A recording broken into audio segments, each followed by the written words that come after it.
Então vamos lá ver a partida aqui do Karpov com o Mequinho. Infelizmente não foi uma partida boa para o nosso grande Mequinho, mas vamos lá ver como que foi jogada. O Mequinho está de preta, jogando aqui Siciliana. Cavalo F3, D6. D4, C por D4. Cavalo por D4. Cavalo F6. Cavalo C3 e A6. Estamos aqui diante de uma Siciliana Najdorf, uma das sicilianas mais poderosas aí, que eu acho bem bacana que você conheça, mas não tanto nessa faixa dos 1000 aos 1800, mas depois disso eu acho que é uma linha bem legal para você jogar. Mas por enquanto ela acaba sendo assim bem difícil pela questão que as brancas dificilmente entram na teoria completa, então é difícil de você cair na Najdorf de fato. Hoje em dia as pessoas jogam muito anti-sicilianas. O que é uma anti-siciliana? Só para ilustrar para vocês, né? Por exemplo, se eu jogar aqui no lance 2, cavalo C3, já é uma anti-siciliana. E é chamada de siciliana fechada. Se eu jogar o lance C3, é uma anti-siciliana chamada siciliana lapim. Se eu jogar D4, é uma outra anti-siciliana que chama Smith Morra. Se jogar F4, é uma Gunplix. Então, assim, é difícil de jogar a Najdorf quando nessa faixa de 1000 a 1800, porque a galera joga muito anti-siciliana, tá? Mas por esse motivo, não é que ela é ruim de jogar, mas ela é bem complexa e você vai gastar muito tempo na abertura, né? Querendo compreender ela, e seus adversários vão jogar. Eu tive uma experiência bem parecida. Eu estava estudando muito Siciliana Sveshnikov, vou jogar Sveshnikov. Eu jogava online umas 15 partidas e acho que 2 caíam. Então, é difícil você aplicar seu jogo nela, tá? Então, toma cuidado. Se você quiser jogar uma siciliana mais simples no começo, como uma hiper acelerado, eu acho interessante para você fugir um pouco de teoria no começo e depois quando você aprofundar e pegar adversários que jogam mais teorias, né? Depois dos 1800, aí compensa você investir mais na Najdorf, tá? Então, uma recomendação minha, aí cada um fica a gosto de seguir ou não. Aí jogo aqui com Bispo E2 e E5, lance bem tradicional. E aí já surge uma dúvida, né? A casa D5 é uma casa fraca. O Mequinho fez uma casa fraca aqui com poucos lances. Mas tem um detalhe. O que acontece? Essa casa fraca gerada aí é diferente das outras casas fracas. Aqui, as pretas têm controle da casa porque vai fazer Bispo E6 e o cavalo vai controlar também. Karpov jogou cavalo B3. Então, é bem isso mesmo. Por exemplo, a Karokan é uma coisa que eu recomendo para os alunos, porque é difícil de. Sei lá, eu acho que quase 90% das pessoas que jogam Karokan avança o peão, né? Jogam E5. Então você conhece, o seu estudo de abertura já vai ser válido, né?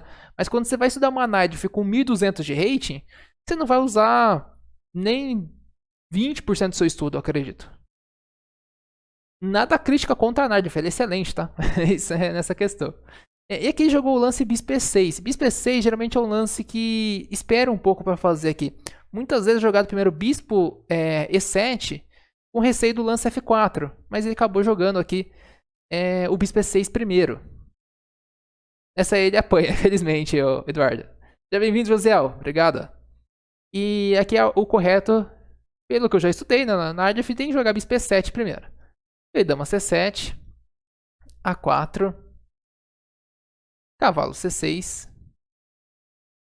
Muitas vezes também, né, pode acontecer na Najdorf de cavalo D7, cavalo B6 para ajudar a controlar D5, é uma outra ideia que também é possível.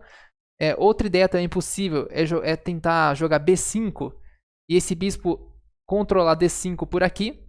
Mas você vê que o Mequinho não fez nada disso aí na posição.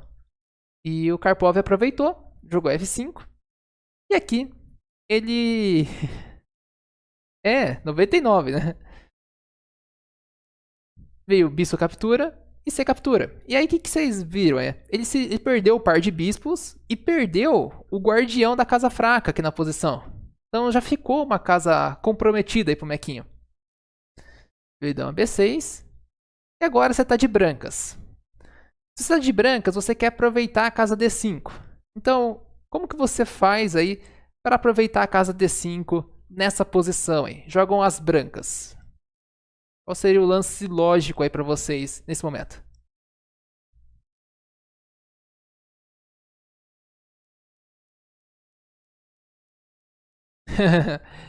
Exatamente, Eduardo. Veio justo a tempo aí. O Jor tá conhecendo bem a partida.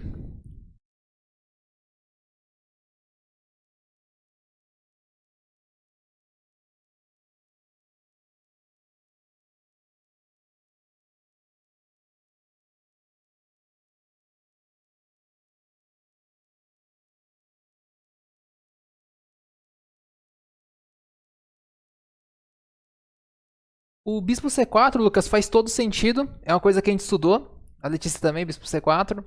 Mas ele vai acontecer daqui a pouquinho. O C4 é um lance que vai acontecer, mas não agora. É um bom lance, tá? O que acontece? Nessa posição... Opa, Marinho, obrigado aí. Valeu por acompanhar. E galera que tá acompanhando, deixa o like pra dar aquela força, né? Estamos aí com 36 pessoas, vamos deixar aquele like pra ajudar a gente aí nessa... a crescer um pouquinho mais e a galera que tá assistindo candidatos vir assistir a gente aqui. Mas vamos lá. A ideia aqui do Bispo C4 é muito boa, mas antes do Bispo C4, é importante pensar o seguinte. Quem tá sendo o guardião da casa de D5? É o cavalo. Então, a Vitória mandou aí, Bispo G5. E agora vai capturar e jogar cavalo D5 na posição. Sem medo algum. Então, capturou. Capturou. E cavalo D5. Jogou cheque. Dama D2. Capturou e recaptura. Essa porra, o Karpov jogou sem rock? Que loucura é essa? Jogar sem rock? Onde já se viu isso, né? Jogador 2700 aí jogando sem rock? O que ele tá fazendo com o xadrez, né? Mas acontece o seguinte, estamos no final. Trocou as damas, já tá na posição de final. E no final, o rei tem que ir para o centro, tá? Então isso é importante. E aqui ele tá ameaçando um golpe de vista aqui com cavalo C7. Então por isso que não dá para jogar cavalo D4 assim tão de imediato.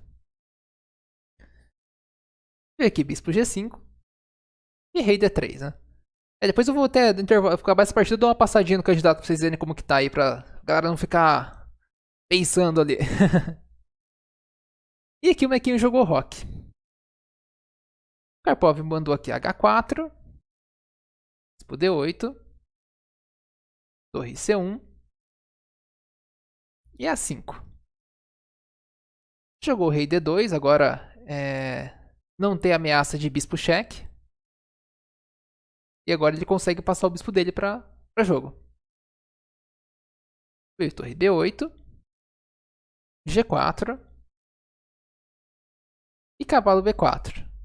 E aqui, o que o Karpov fez? Jogou bispo C4. E depois cavalo captura, bispo captura. E chegamos nessa posição aí. E aí você tem que pegar essa posição e fazer uma avaliação dela. Primeiramente, segurança dos reis. O rei das brancas está no meio do tabuleiro, porém, ninguém ataca esse rei das brancas. Né? Não tem peça nenhuma chegando. Zero. Agora, já do lado das pretas, está chegando o exército de peões e as torres estão ativas. Então, por mais que o rei esteja no meio do tabuleiro exposto, as brancas estão um pouco mais seguras aí nessa posição. Então, esse é o primeiro ponto importante. Outra coisa importante também que nós temos aí é a questão material, tá igual, não tem nenhuma diferença. Estamos um bispo de cor oposta, então tem que tomar cuidado com trocas de peças, principalmente quem está de brancas. Se entrar no final muito parecido, parece que fica complicado. A parte posicional, as 3 peças das brancas estão melhores que as 3 peças das pretas. A parte estrutural, as pretas estão melhores, né? É um peão dobrado aqui na posição, né? Mas pouca coisa melhor.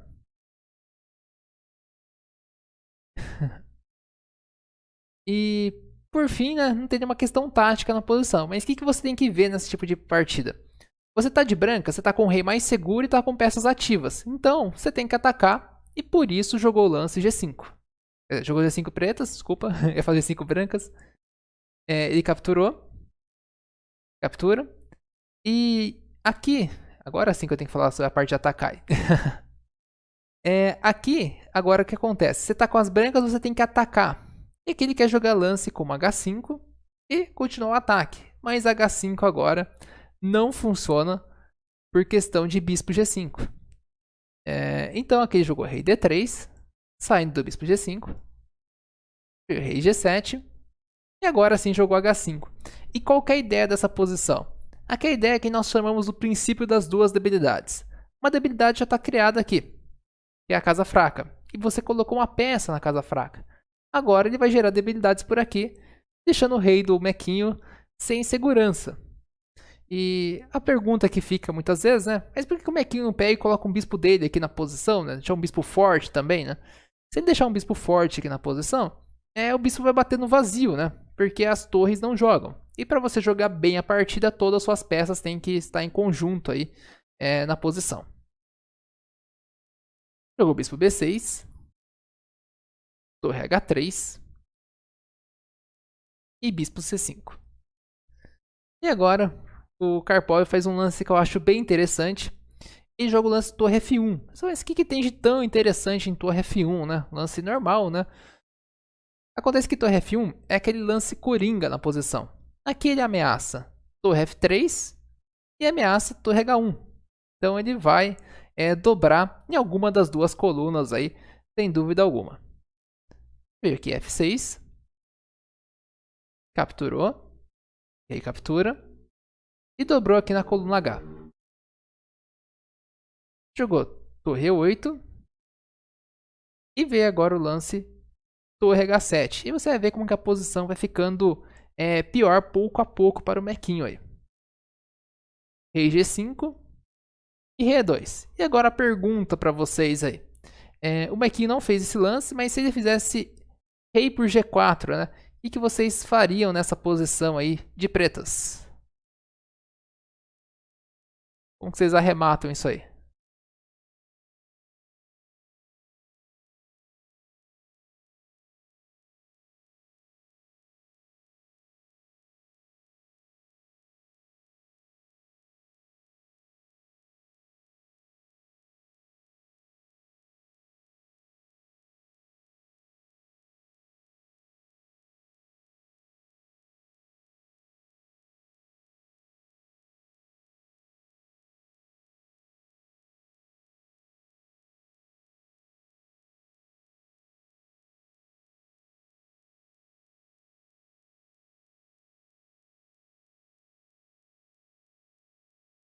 Uhum. Mate em 2 aí. Deixa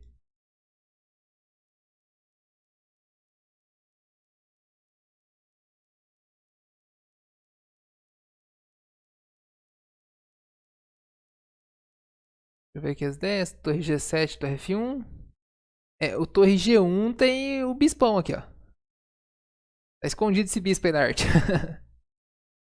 Torre G7. Rei F4. Aqui, se jogar esse, vai ser mate em 3, tá? Então, torre H4 é mate em 2. Mas também daria com torre F1 também na posição. Mas, claramente, o mequinho não jogou o rei por G4. Ele jogou aqui rei F4 na posição. O que aconteceu depois de rei F4? Veio aqui, torre H3. E aqui jogou bispo D4. E nessa posição aqui, bem interessante também, jogam as brancas e tem mate em 2 também na posição. Porém, não é aquele mate em 2 forçado, aquele mate em 2 concreto, que o cálculo já vai acontecer de imediato. Né? Então, de que maneira vocês jogariam essa posição aí e dariam mate em 2 aí pelas brancas, tá? É um mate em 2 um pouquinho mais conceitual, né? Dá um medinho que o peão de B2 está caindo, né? Parece que as pretas vão ter algum... Vai entrar pela coluna C, alguma coisa vai acontecer, mas... Aqui consegue arrematar facilmente aí o Karpov. Tanto é que depois desse lance o mequinho abandonou a partida.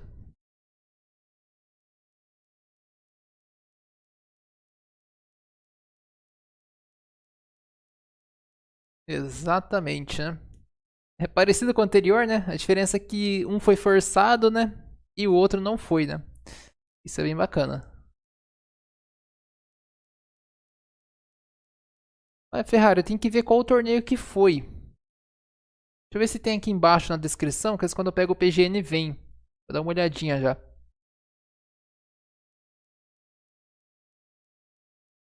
Mas eu acredito que era pensado, mas eu vou dar uma confirmada aqui embaixo já se veio aqui no estudo. Aqui, torre G7. É que se eu jogar torre F3, ele captura e vai conseguir dar uma fugida aí na posição. Mas depois de torre G7, não tem como evitar torre F3 no próximo lance, né? Apesar de não ser um lance forçado, não ser um lance de mate, né? O lance torre G7 liquida a posição, que tira as casas do rei. E aí sobra só a torre F3 no próximo. Por isso o Mequinha abandonou.